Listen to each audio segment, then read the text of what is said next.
Ursula, welcome to the show. Thank you for having me. I'm very curious and excited to talk to you about conflict today. Let's do Uh, it.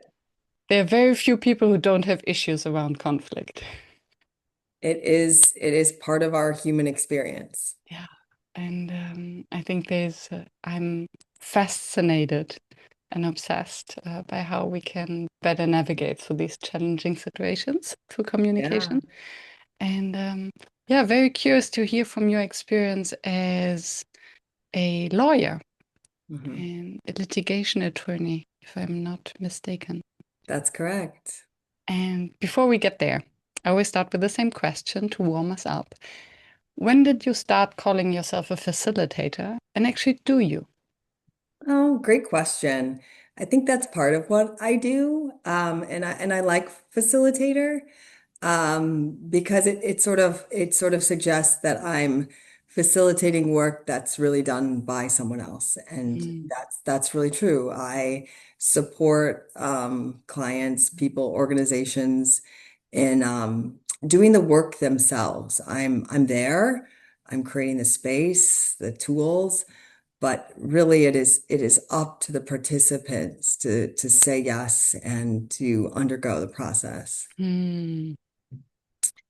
And when did you start getting involved in this work? And how did you make the transition from being an attorney to becoming a facilitator? Because from how you describe it, it sounds like a massive mindset shift. Yeah, it sounds like it, but it's really not. I think it's a build when you kind of understand it. I kind of prefer the word consultant Mm, because it's a little more vague and amorphous. I would say I hesitate around any labels because I think language is really limiting, mm, and language is it's the meanings based in history and what we expect. And the work that I do is really unprecedented in some ways. mhm, It doesn't fit a mold or a trajectory in terms of facilitators, okay, but mediators one I hesitate around. There's some coach is one that I hesitate with a little bit. Facilitator is okay, but I think consultant is even broader. I started to get back to your question. I started as a lawyer because I think at a young age, I thought that we could do conflict better if it's looked and felt more elevated, right? Like, let's go to law school and really become smarter and better and more equipped. And everyone can wear fancy suits, and there's a judge, and we're in a courtroom. And what I came to learn through the practice of law is it doesn't matter, how prepared you are with facts, laws, and arguments, or the setting or the environment, or how educated or smart everyone is. The reality is that all conflict is created and perpetuated from human emotion. mm, And what we see in law and legal process is no formal space for that to be dealt with, or I use the word transmuted, taking our human emotion that's more dense and fear-based and changing it into something higher. And I think that's a really important, critical piece to any conflict resolution effort. mm. Is it then what I hear, or my interpretation of that is then the fight about who's right and who's wrong is basically just a distraction of all the emotions that are present and that we try to dilute or distract ourselves from?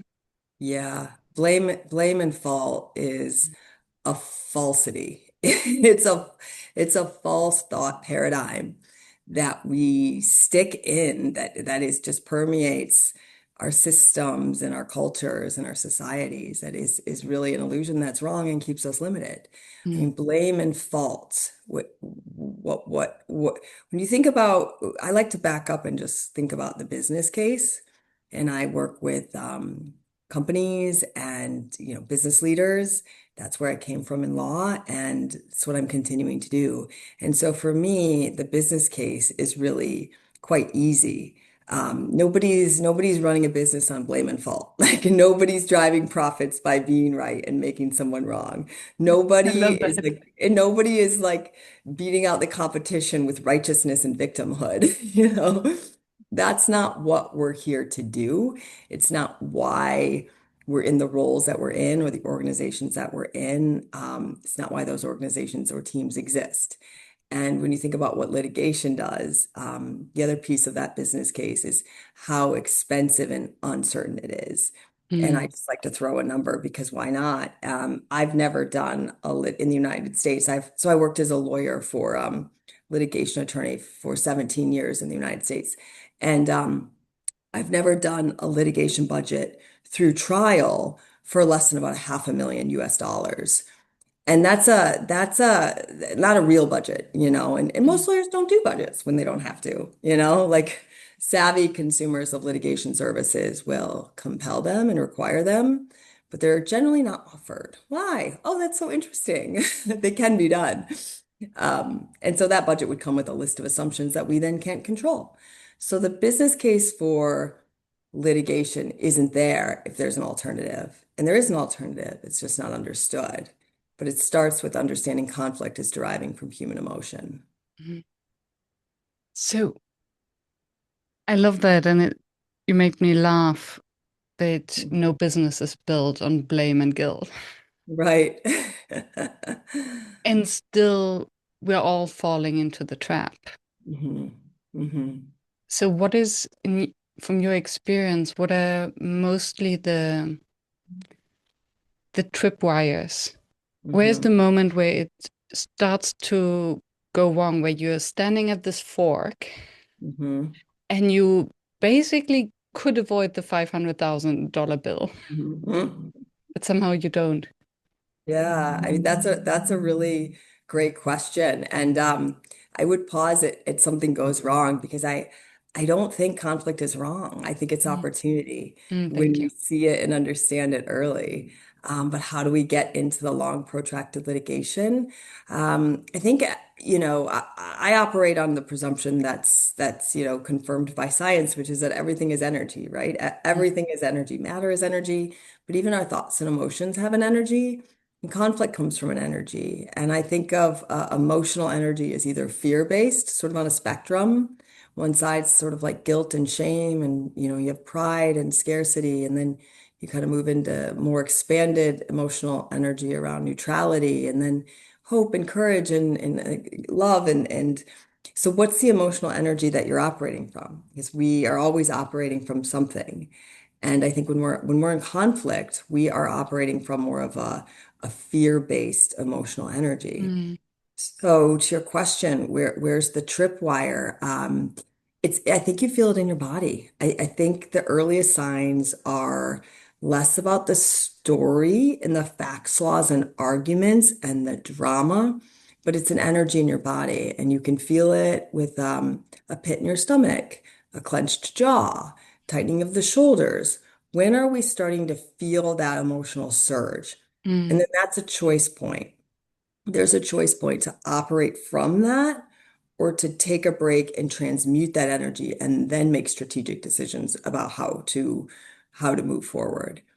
And my work sort of brings what I know as a lawyer and legal process and practical negotiation strategy and those sorts of things, but offering, we're going to do this first because that's how you're really going to get the solutions and the answers that are efficient and effective. mm. I love that, this really embodied practice. Mhm. And what I hear is you first need to calm down to actually reconnect to your body in order to feel that. Because I hmm think if we're in fight, flight, freeze mode, if we're in this me against the world, fear based, high energy, high, yeah, Right, right. energy state, very often we could disconnect from our body sensations. Yeah. And then you first need to calm down kind of pause, which feels very dangerous in that moment Mm-hmm. because we are in fight, flight, freeze. Mm-hmm. Mm-hmm. Right. And then And then what I also see, and I would be curious in your experience now working with your clients, it also requires the shift in perspective that suddenly I'm looking inwards. Because when we are, as you said, when we're in blame mode, then it's not our fault, it's your fault. So Mm-hmm. yes, might be feeling all of that, but I'm feeling this because of you. Mm-hmm. And what you're Mm-hmm. inviting them to, if I understand correctly, is to, oh, I'm feeling that, so I have to start with myself. Mm-hmm. Mm-hmm. Yes. Yes.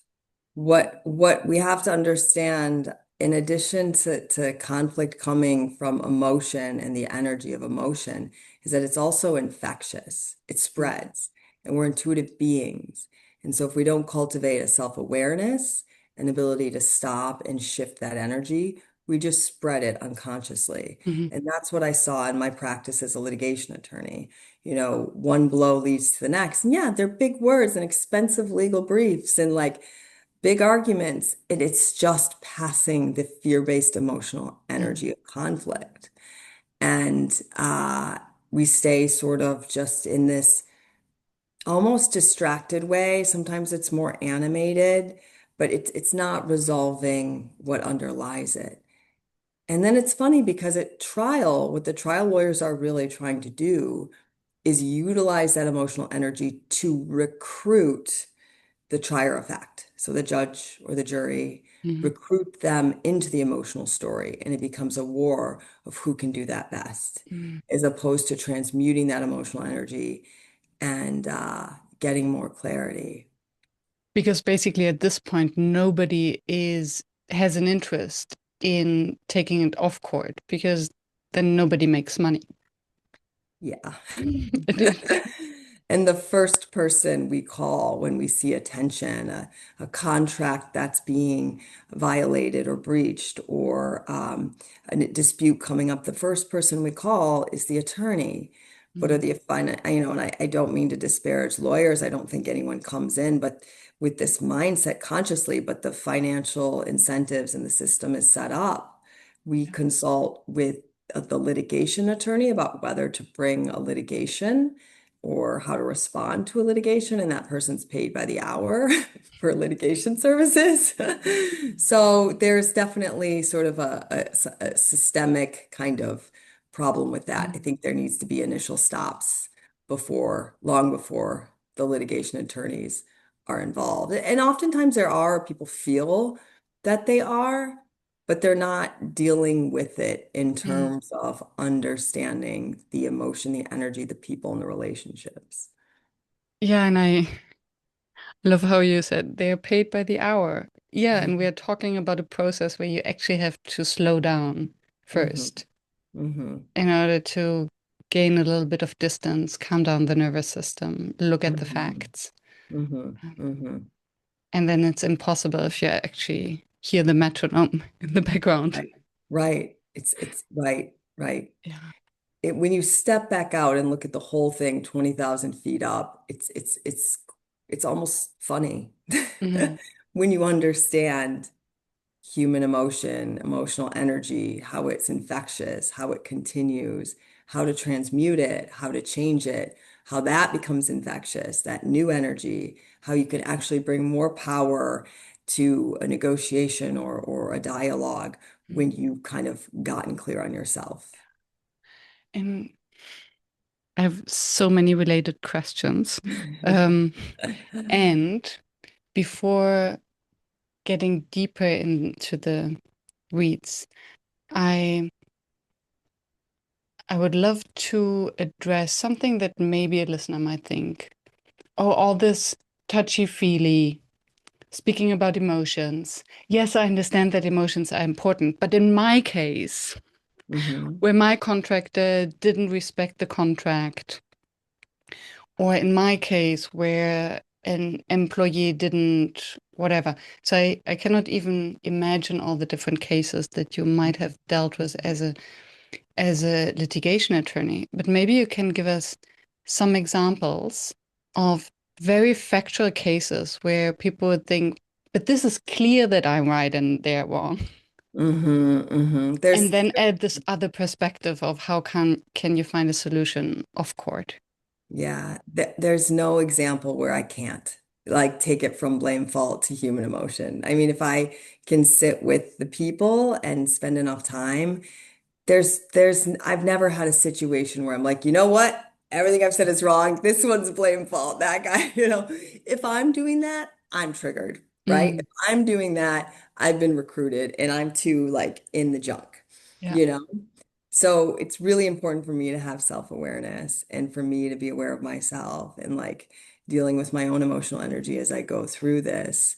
But let me just think of, I just like examples. So I represented managed care plans in a lot of disputes opposite healthcare providers. And, I was engaged in one litigation at the end, right before I shut my litigation practice down. And it was like a chiropractor, physical therapist suing a health plan for a very low amount of money. It did not make sense. It's like the amount of money at issue will be surpassed in just the initial pleadings, the initial complaint and answer. So I immediately said, "What is this?" and tried to work with my client to understand it. And it was just kind of this, there was so much corporate hierarchy, and it was just kind of in the weeds, like they're just not submitting the claims correctly. We're actually managing a plan for someone else. It's not our money. They have to do it this way. They haven't done it this way. So I pick up the phone, I call the lawyer. He's like, "We've done it. Da, da, da, da." It's just there's a lot of loss in translation. He's kind of amped, but I can talk him down and he starts to understand, yeah, we need to try to resolve this. But then I got a clip of the audio. So of the healthcare provider, the chiropractor, physical therapist calling into the health plan. I got to feel that energy and listen to this human speak. I could feel her exasperation. I could feel her frustration. I could feel her fear and her lack of trust.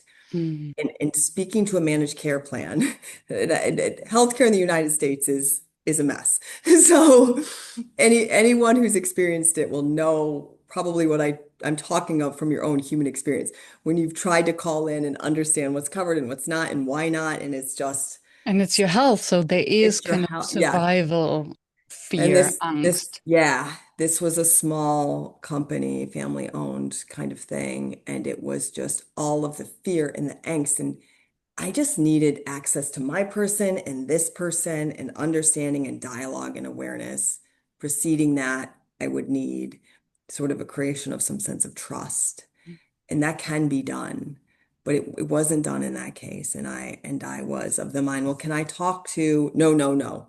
We don't let our outside lawyers speak to our, there was like layers of lawyers that were just like, you don't get to talk to this person. And I'm like, well, then I can't help you. Like, and that started my whole process of, but I want to help you. And so I need to get out of this and start doing this differently. Mm. And thank you. So what I hear are the basic human needs of everyone wants to feel heard. So Hmm. I have an issue and I'm addressing that, and everyone brushes me off and pretends as if I'm a crazy person. So and then I get angry because I Hmm. don't feel heard and I scream even louder. And Hmm. then there's bureaucracy that avoids that. And Hmm. then there's maybe one person who made a mistake Hmm. and then doesn't feel safe enough to admit that mistake and tries to cover it up. Yeah. Yeah, more fear, right? So, yeah, the overarching kind of principle of all of it is moving from fear to something higher than fear. And we have to do that for ourselves before we can induce it in the other side or create paths in the other side. And there's variations on that, but that's the overarching kind of goal. Sometimes you're dealing with people who can't feel themselves, more of like a narcissistic kind Mhm. of situation. And in those, it's still incredibly helpful to get clarity for ourselves that we are not emotionally charged, so that we can see, okay, where do I have leverage? Where do I not have leverage? What are the strategies? What really makes sense here? We are so clouded and so small and so limited when we're operating with that fear emotional charge, right? That Mm. like scarcity, that anxiety, that anger and irritation. They're all okay. They're all allowed, but they're allowed to be honored in the sense of feeling them and releasing them, not staying in them and perpetuating a conflict from it Yeah. unconsciously. And it's almost magic once we realize that simply acknowledging emotions makes them pass. I had this very silly moment. I was playing a card game with my partner, and she made a move, and I was about to, and it made me so angry. I couldn't Mhm. control my anger, and I was at one Mhm. moment I spoke it out. I'm like, I feel very angry, and I described all the body physical Mhm. sensations that I felt in my body, and then I Mhm. started laughing because it was hilarious. Wow, Me that's observing powerful. myself just getting in this anger, and I didn't know why, where this came from, but just expressing it, then letting it go and laughing about it. Since then, I was in similar situations, Mhm. nothing. Right, right. And then I realized, oh, that's what they mean by observing emotions, letting them go. And then it's kind of Mhm. healing wounds, whatever Yeah. they are. Yeah, sometimes it takes a little more, but to be able to do it in a moment is really powerful. That's exactly what I'm talking about. It's exactly it. I mean, observe it, feel it, go into it. Sometimes if it's more deeply rooted kind of trauma that you've got to go back and back and back, but just acknowledging that I'm angry or I'm hurt or I'm upset, that Mm, you're clouded from that, that can be really, really, really important to any team or organization that's trying to figure out how to navigate a conflict. yeah, yeah. And then I think we have to really unlearn a behavior that is maybe comes from a good part where we want to bond with someone. So then, oh yeah, you're so right to be angry. They're Hmm. wrong. And Hmm. then I guess that's what you mean, how the conflict then spirals and spreads. Hmm. You've got to be careful of being recruited into that. So that's really great that you brought that up because when we want to be a support to our friends or our colleagues or our partners in situations where they're in a conflict, and it can feel like the supportive thing is to get recruited into blame and fault and to energize that. But we're just perpetuating and energizing it. We're activating it in our own bodies. Mm, We're maybe spreading it out further. We're sort of deepening the groove for our friend or our partner or whoever it is. I think the better strategy is to observe it with them. You mm, feel angry, you feel hurt. Offering a dose of empathy can help them offer that empathy to themselves and start to get under it. But if you can just observe them and hold space for it without going into it, that's really powerful. So then that becomes part of the strategy in a negotiation, when you can hold space and you can only do it if you're neutral and you're not neutral if mm. you're activated, right? So that's why it's so important. There are strategies to then help that person move through it and come back and start to be able to engage in a more effective dialogue and awareness building and problem solving. Yeah. And then you're dealing with very powerful people Mhm. who want to solve a case. They believe that they're right. They're willing to go to court. Mhm. And then you approach them and let's talk about your emotions. I'm just Right. imagining this very stereotypical Hmm. 50 plus privileged white man, Hmm. successful CEO, Hmm. angry Yeah. with the entire board. Let's Hmm. take them to Hmm. court. Yeah. Yeah. How do you break that cycle? I mean, I'm always surprising myself at who I can kind of bring down, like who I can kind of work with. And it starts with just seeing fear and feelings and not seeing blame and fault for myself, Hmm. like for Hmm. myself, right? My own grounded clarity. And there's usually an opening somewhere. There's usually I was working with a founder of an organization who was going off about something. There was an internal tension that was brewing into a conflict, hovering around a conflict. And he said, and that cuts deep because I founded this company and that cuts deep. And I just, that cuts deep, like it had to do with parental leave or the Hmm. number of weeks for parental leave. They charged me with collecting the feedback from the employees and delivering it. I'm like, they're not happy. They're not happy, like it's too little. But he gave me that opening to sort of unpack that with him. And I just watched him shift, right? I watched at the beginning of the conversation, we are done talking about this. The parental leave is what it is, to the end, to being like, okay, I see it. We're too small right now to offer that much, but let's keep the conversation going. And as we grow, he opened up and it was me helping him see his feeling. And it Hmm. was, I facilitated. It was him, but I facilitated. Yeah. And I think the other piece, the very practical piece is not everybody's calling me. It's not for everyone, right? The Hmm. business case is very clear, especially if you understand what litigation is. But I do think one of the challenges I face is that, the people who understand what I'm saying don't need me, and the people who need me don't understand what I'm saying. So I really work with that sweet spot of people who are a little more expanded, a little more open.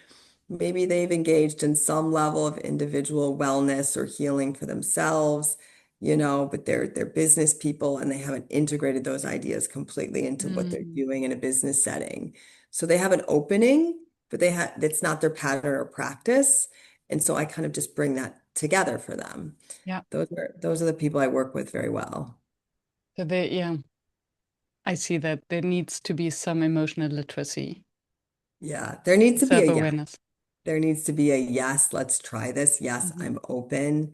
There needs to be a willing participant. Yeah. Because I can't come in and be like, you're doing it wrong. You don't understand emotion, right? Because that's just my Yeah. own righteousness, my Yeah. own, that doesn't work. I'm not going to Yeah. argue my way into like convincing someone to not argue. Yes.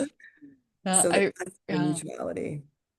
I recently recorded an episode on the inner child leading the boardroom, Mm-hmm. and Oh, how that's a all great. these wounded people are exploding and, yeah, reacting in fear and blame because basically there's the inner child that Mm-hmm. wants to feel Mm-hmm. heard.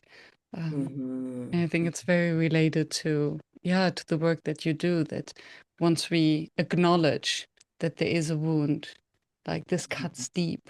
So there was Right. something attached to the topic that has nothing to do with the topic, Yeah. but to Yeah. their story around it Yeah. that makes them Yeah. close up. And it's funny that you say it's, I realize on myself, my um, trauma response is, I don't need you anyway. I'm done with it. Don't need to talk about Uh-huh. it. I'm out Uh-huh. of here. And this is usually now I know the moment. Okay, Yeah. calm down. Yeah. Um, Yeah. Yeah, I like the inner child, and it's so important. Another thing that I try to help people do is to see themselves and others as humans just like me, just to see each other as humans just like me, not as a judgment, but let's all accept the fact that we are operating from human emotion and we all have fear. Let's create some ground rules of acceptance around that.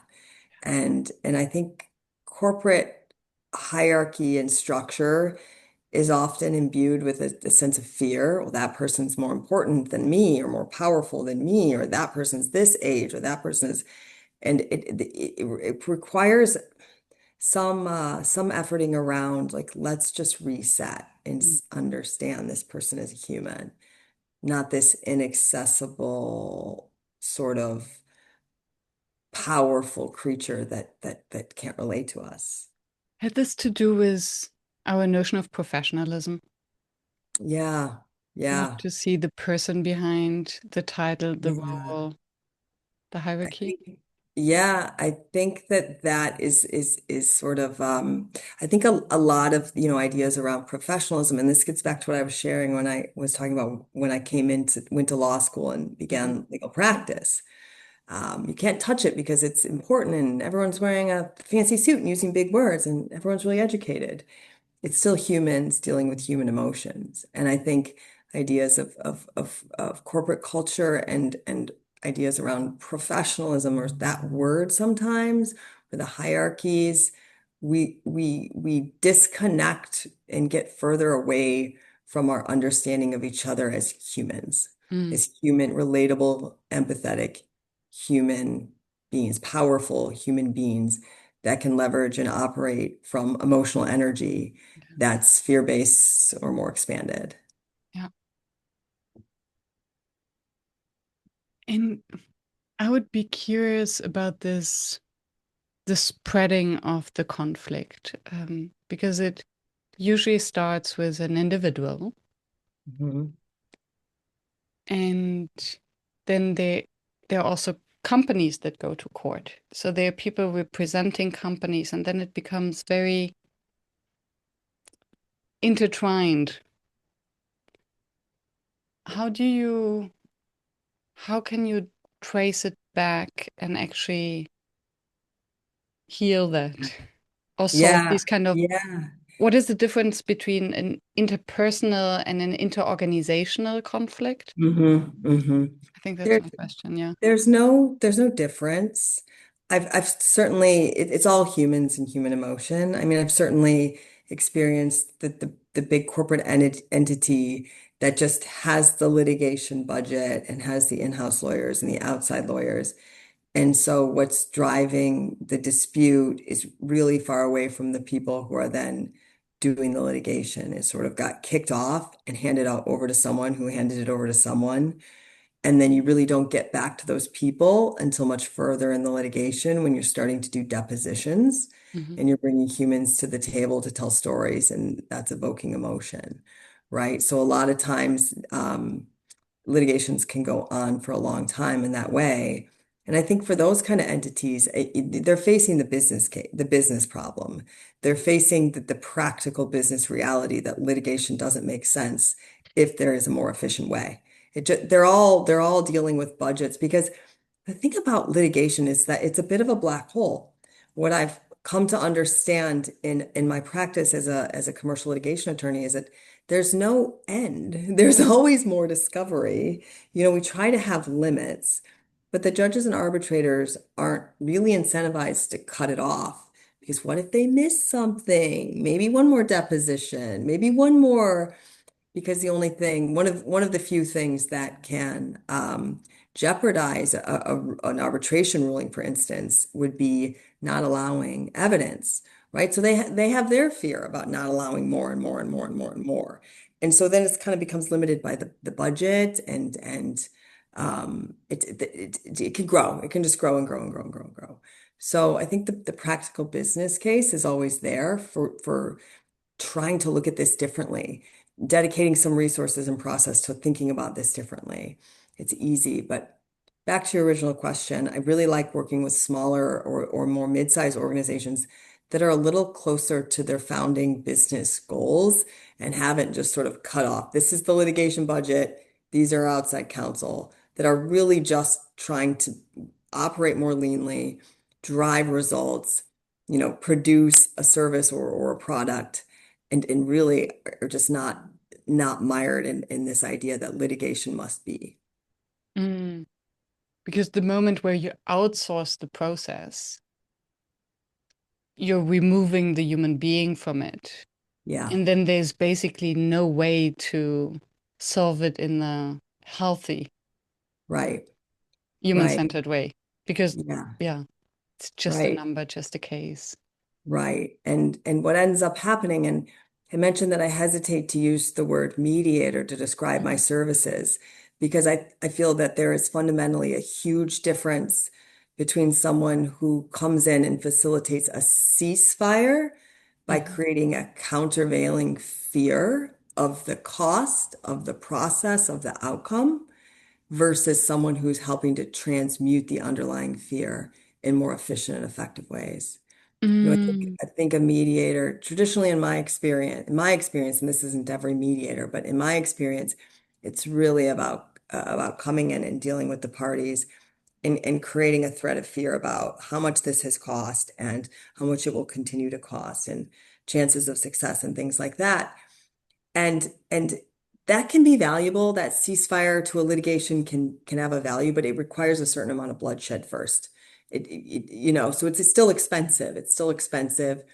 And I firmly believe that if you're not dealing with the underlying human energy that's creating the conflict, you're just going to continue the pattern in other spaces and relationships and situations. mm.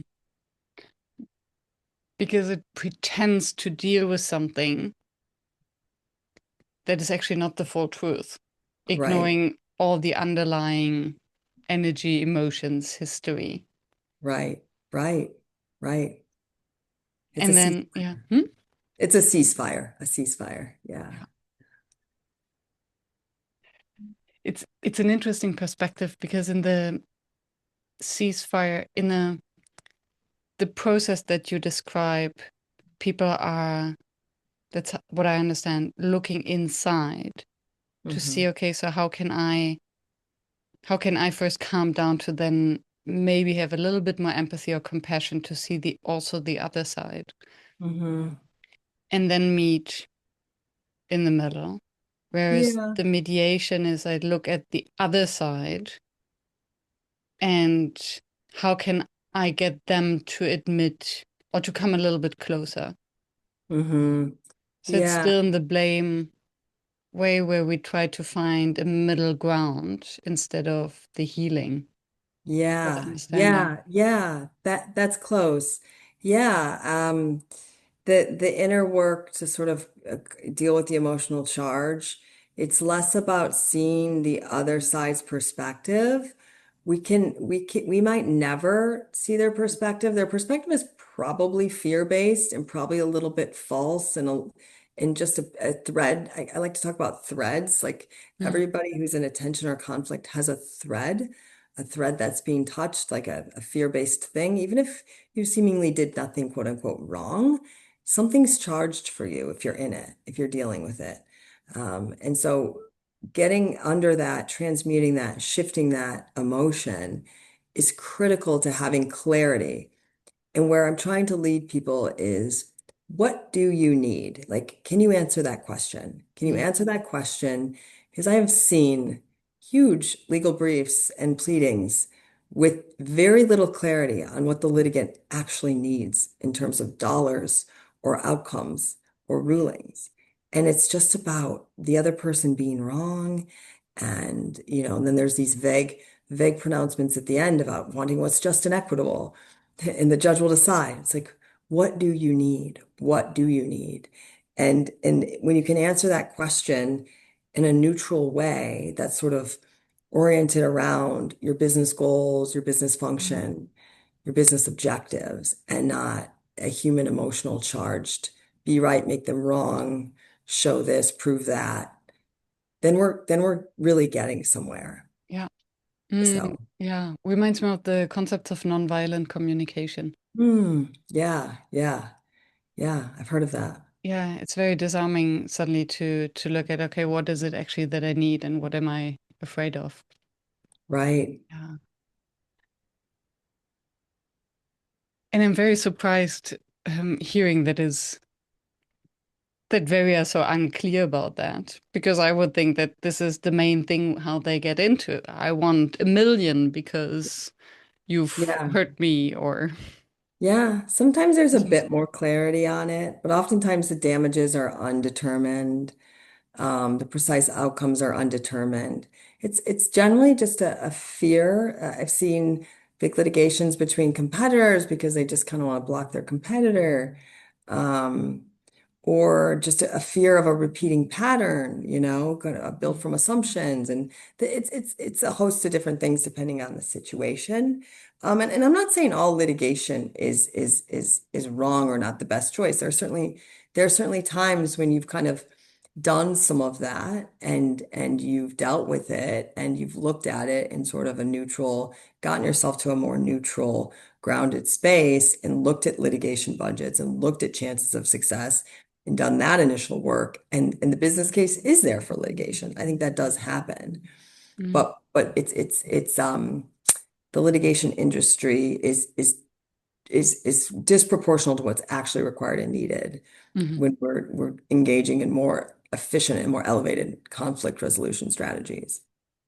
And that's my economist brain now coming in, where the time and energy and headspace of an individual suddenly is more valuable than the litigation budget of a company. And like, okay, so we're going to protect our CEO from having a conversation, diving into that, or dealing with Mhm. it. Mhm. So let's pay an attorney Yeah, and burn the millions yeah, because these are basically different budgets, yeah, and totally detached from the human being yeah. that But shall actually be at the that's center of yeah, an organization.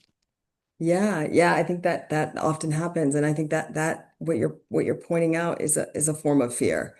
I Mm, don't want to deal with this. This is like kind of draining. Let's give it to the attorneys. yeah. There's this false idea that we're going to give it to the attorneys and they're just going to do. It Mm, doesn't really work. It comes back to you. It'll cost you a lot of money, but ultimately, the witnesses, the facts, the people have to be dealt with in a litigation, usually by the time of depositions and certainly by the time of trial. And so you're sort of giving it away to attorneys who aren't incentivized to get to the root of it as human mm, emotion, spending quite a lot of money. And look, that choice can be made. That choice can be made. yeah. Business leaders can choose to do that. And that's a fine, that's their choice and that's something that they can live and learn through or what have you. Hmm. But what I'm bringing to the table is that it doesn't have to be that. It doesn't have to be that expensive, that draining, and there's oftentimes ways to deal with this before litigation. Because the other piece is once you're in a litigation, there's a sort of a shrouding, like or a fear to speak or talk without, counsel, and then you have to make sure that you say everything and you don't waive anything and it's conversation and dialogue can become a lot more limiting once you're Mm. bringing in that system and structure. The But there classic are, business yeah, dilemma. yeah, yeah, yeah, yeah. And then, so I wonder, so your client would hire you because they have the impression that there is more, there's more money to save Mm-hmm. by not going all into the trial. Mm-hmm. Um, and then you have to speak to the other side, basically. Not always. Not always. It's that's the thing. It's less critical than people think. People Mm, think I've got to get the other side, and certainly in a mediation where you're hammering out a ceasefire, you do. But oftentimes working with just one side is enough. And why is that the case? Because once one side has sort of transmuted what is driving them from a fear standpoint, they can enter dialogue and discussion and negotiation from a much more powerful place. They mm, know what they want. They know how to get there. They can sit there and create space for the other person to say all kinds of triggering things that are not triggering anymore because one side has dealt with it. The more grounded, expanded energy that's coming from one side is also infectious, and it comes through, in the negotiations. And there are strategies for engaging with the other side to sort of induce a sense of psychological safety and bring down walls and build trust. And there's plenty of negotiation strategists who talk about this and write about this. What I'm bringing to this is that there's initial work that has to be done, but mm, you shift the dynamic of the negotiation. You shift the dynamic of the dispute, of the litigation, of the conflict through one party. You get clarity. You can answer the questions. You're not driven by emotional charge, and that spreads and it affects how we deal with the other side. It affects our clarity. We start to see solutions. We're operating from more expanded energy. Things make sense. Mm. We're surrendering what we can't control. We're sitting in the fear of not getting exactly what we want and letting that go and getting right down to what we actually need. It's a number of things happen when you can lift that energy. Yeah. And it's amazing. Yes, I can definitely see that and have experienced it.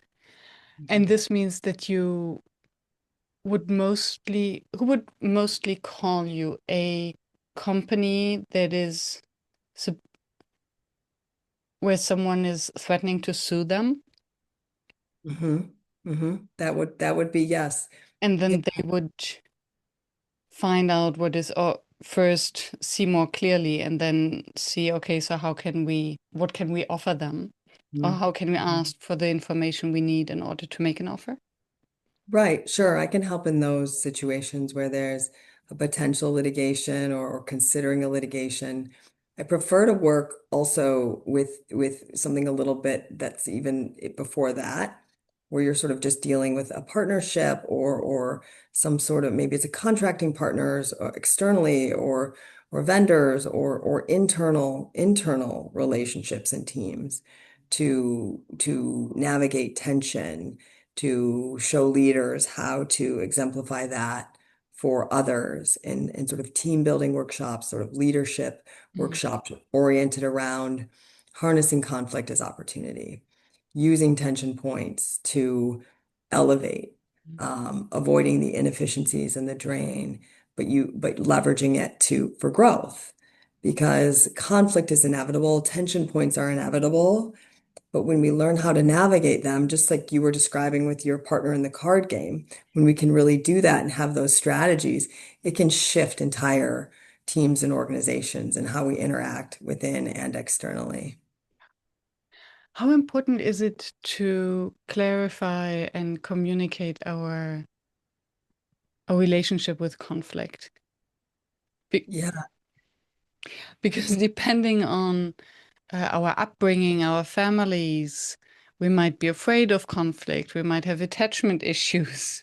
Um, Mhm. Already, the word conflict can trigger us. Right. Right. And I'm conscientious of that. I view conflict as opportunity, but not everyone uses that word in the same way. And it's what I was saying about language being limited. Mhm. So sometimes I say tension point or mitigating or navigating or avoiding conflict because that feels a little more comfortable to people. Because fear of conflict is it's another threat of fear, right? It's another thing to sit in and deal with and contend with in terms of those Mm. strategies because it does limit us. It does preclude dialogue. It inhibits us from understanding, from growing awareness of ourselves and the people we're dealing with if we're constantly hiding from the potential conflict.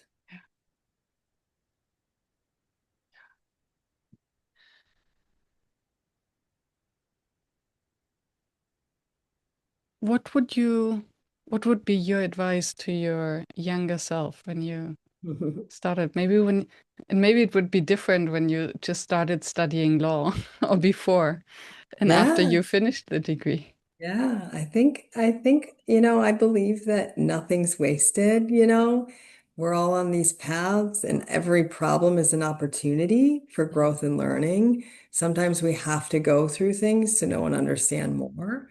And so I don't really subscribe to this idea of like I was doing it wrong, but now I get it.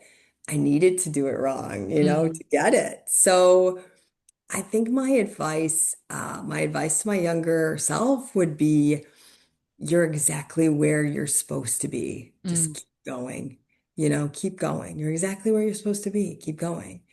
And uh and that's all there is to it. And I think self-awareness, consciousness, becoming aware of ourselves is power. It is so powerful when we can start to see what limits us, when we can note when we're animated or charged, and and have an inner strategy, sort of our own internal strategies for changing that, we operate so much more effectively in the world. Mm, And we can create abundance and live more joy and be happier, more fulfilled humans when we can cultivate an ability to become aware of ourselves, not from a sense of, oh my God, I can't believe I did that, and hammering on the shame and the guilt, mhm, with self-love, oh, well, now I'm feeling guilty and now I'm feeling shamed. It's about moving from fear to more expanded, neutral love mm, energy. And we have to do it within ourselves before we have the capacity to affect other people, before we have the capacity to mm. change our teams and our dynamics externally. Because otherwise we always project and we react to all of their all Right. of their emotions with our own. Right, right. We perpetuate the fear. We Yeah. perpetuate the fear. Yeah, yeah, yeah. Do you think it would have changed something, or it would change something if lawyers had more coaching training or would learn about the human side? Becau- And maybe I'm wrong. Maybe it is part of the studies to learn a little bit about psychology and Yeah. coaching. Yeah, I think it would help for lawyers to understand that they are being recruited. They're often recruited into the emotion. And clients are looking for that in some way. Like they're aggrieved and they want to hear how their lawyer buys into it too, right? We can Mm, feel supported when our attorney is like, yeah, that scumbag, let's go after him. Feels good at first, and then you get the bill. But yes, I think it would help for lawyers. They would be more effective as attorneys and counselors and advisors to understand the role of human emotion, understand how they recruit it and perpetuate it. But back to my comments about the financial structure, I think we would need to pay lawyers a flat fee and mm, arbitrators too. So I'm actually a certified arbitrator with the AAA. And I'm newly certified this year. I went ahead and did that. And the first thing I said is, I don't want to be paid by the hour. Why am I being paid by the hour? We're supposed to be efficiently resolving disputes, and we have a system where I'm paid only if and when this goes to a long hearing. What do we, you know? My experience, people don't want hearings and hearings, they want out, they want solutions. They just mhm, don't know another way. So lawyers too. I mean, I think if we create a system where lawyers are paid a flat fee and incentivized to find solutions, mhm, whether that's through an outcome that's negotiated or a quick resolution or adjudicated outcome, then you've aligned the financial structure of the lawyer with the client. And the old school legal mentality is you can't do a flat fee because we can't bring our highest and best work if we can't make sure we've looked under every rock and we've done everything possible and we're uber prepared. You can't do a flat fee because what if this and what if that? But the thing is, I think what you have to, with the common sense, practical reality that you have to bring to that any litigator who's practiced for any number of years knows is there's no limit to the number of rocks to look under. There's no limit to the amount of discovery to take. There's no limit to the amount, it never ends. So chasing this idea of perfection in legal practice sort of undermines the ability to mhm. reach an efficient resolution. And so when we're paying lawyers by the hour, we're setting ourselves up in the wrong ways. We're setting the lawyers up in the wrong ways to serve. And I think if a lawyer has intuitive capacity and emotional intelligence and understands some of what I'm sharing, they can be highly effective in Mhm. marrying an understanding of law with emotional intelligence and some of the strategies I'm speaking about to help clients get solutions as opposed to just a never-ending process of fear. Yeah, yeah. Needs an update the system. Right? We got to start somewhere, though. We have to start somewhere. Yeah. What would be your advice to someone who wants to start getting better at addressing conflict with their teams? Yes, start with yourself. I'm a big fan of mindfulness modalities. It doesn't have to be formal meditation, but self-care, walking in nature, we're very intellectualized right now as our humanity. We're taught that knowing more and having more intellectual knowledge and power is where it's at. We actually need to take time to step away from our ego intellect and Mm, get distance from it so that we can observe it. Because when we can observe it, we can see where the clutter is coming in. And when that clutter is removed, that's when we get our creative breakthroughs, the mhm, aha moments, the solutions, the ideas. So someone who wants to do conflict better, do you better. Do you better. Start with your own self-awareness, your own need to control, your fear-based need to control. When I first started this idea of this consultancy, I noted myself being angry at the angry. I noted myself being angry at the conflict, and I knew I wasn't ready. Like I could mm, sort of write and speak and claim it in a sense, but I didn't really start breaking through in terms of like clearly letting go of blame and fault and forgiving and having compassion for what's happening within the angry, mm. I had to do that work on an individual level before I could really get to where I am now. Yeah. I think is it Mark Walsh? He was also on the podcast. He always says that you cannot act from an open wound. You first have to have healed, Right. and then you can work on it. But if you're still triggered, what his example, I think, is he's a coach. His example is that he cannot coach on divorce Mm, because he hasn't healed yet. So he's mm, still too vulnerable. But all the mm, other topics where mm, he has overcome his own kind of triggers and mm. anxieties, now he's Yeah, ready. And I found yeah. that so wise That is wise. because otherwise we project and we take it personally and we have all these judgments and we, Right, right, right. It's true. It's true. We have to note ourselves.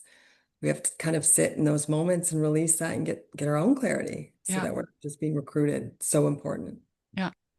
And then when I understand you correctly, the how to do that they basically is not, there's no source for the conflict if we are able to step away from the blame and the guilt.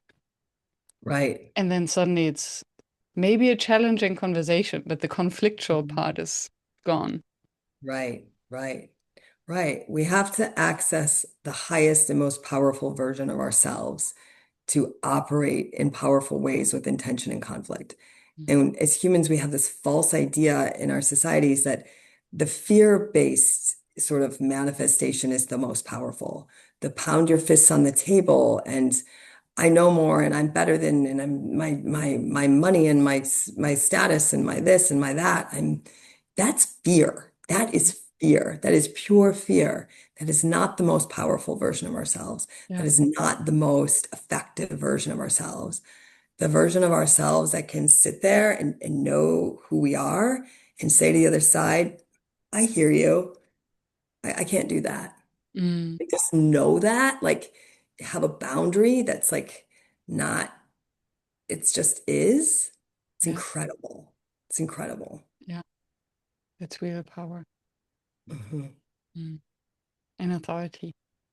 That was Parker Palmer. He said authority is self authorship.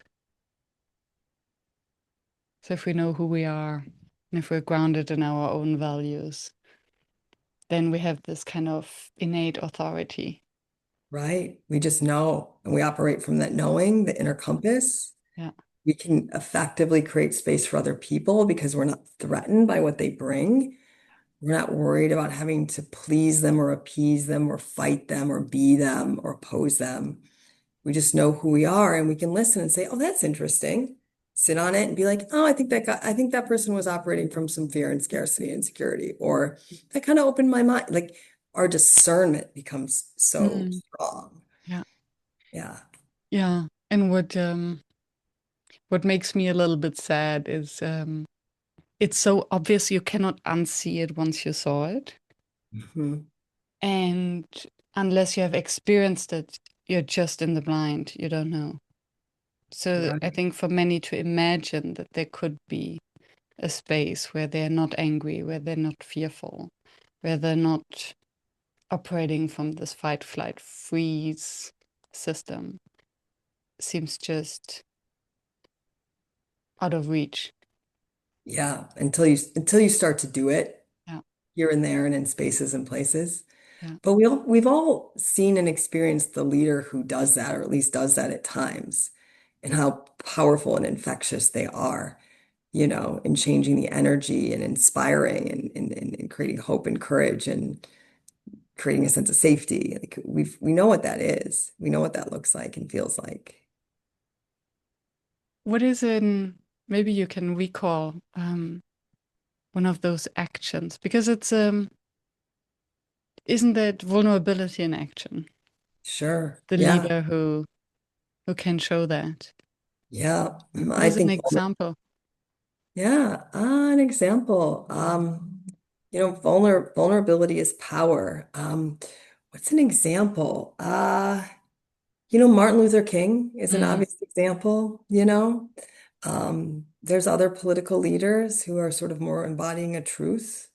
It's probably less so in politics. I feel that politics, this is just my personal, is mostly driven by people who are in their fear, at least in the United States. So I don't know, but Martin Luther King comes to mind.